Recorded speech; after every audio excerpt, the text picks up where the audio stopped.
রাজধানীর বাজারগুলোতে শীতের নতুন শাকসবজির সমারোহ, ভালো উৎপাদন এবং কোনো রাজনৈতিক অস্থিরতা না থাকায় সরবরাহ প্রচুর। কিন্তু সরবরাহ যাই হোক, যেন দাম না কমানোর পণ করেছেন বিক্রেতারা। গত বছরে যে দামে কিনছে এই দামে এখনো পাই নাই, বর্তমানে একটু বেশি আছে। সবজির দাম একটু আবার বাড়তি এবং কি আবার কমেন না, আমদানিটা একটু কম হয়েছে। তো ফুলকপি আপনার 40 টাকা 50 টাকা পিস, টমেটো আপনার 90 টাকা কেজি পাইকারি, আমরা 100-110 বিক্রি করি।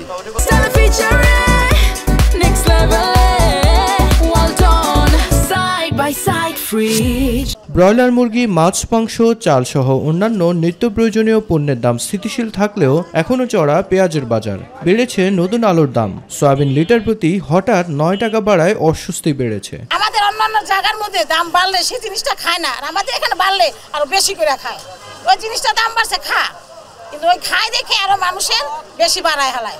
আমরা আগে 200 টাকার তরকারি নিলে আমাদের ব্যাগ ভরে নিচ্ছে, আর এখন 200 টাকার তরকারি ব্যাগের কোনাতেই পড়ে থাকে। শীতের মৌসুমে মানুষ সবজি বেশি খায়, কিন্তু এখন দামের জন্য কম খায়। দ্রব্যমূল্য নিয়ন্ত্রণে বাজার মনিটরিং এর বিকল্প নেই বলে মনে করেন ক্রেতারা।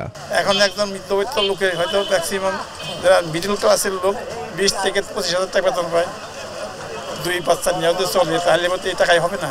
নরমালি এক কেজি সবজি নিতে গেলে 80-90 টাকার নিচে নেওয়া যাচ্ছে না। সরকারের প্রত্যক্ষ নজরদারি থাকা উচিত, মনিটরিং থাকা উচিত, যে কে কত রাখতে পারে, তাহলে আশা করা যায় কমে যাবে। শীতকালীন পণ্যের যথাযথ বাজারজাতকরণ এবং দ্রব্যমূল্য নিয়ন্ত্রণে কাজ করা গেলে স্বস্তি ফিরবে বলে মনে করেন সবাই।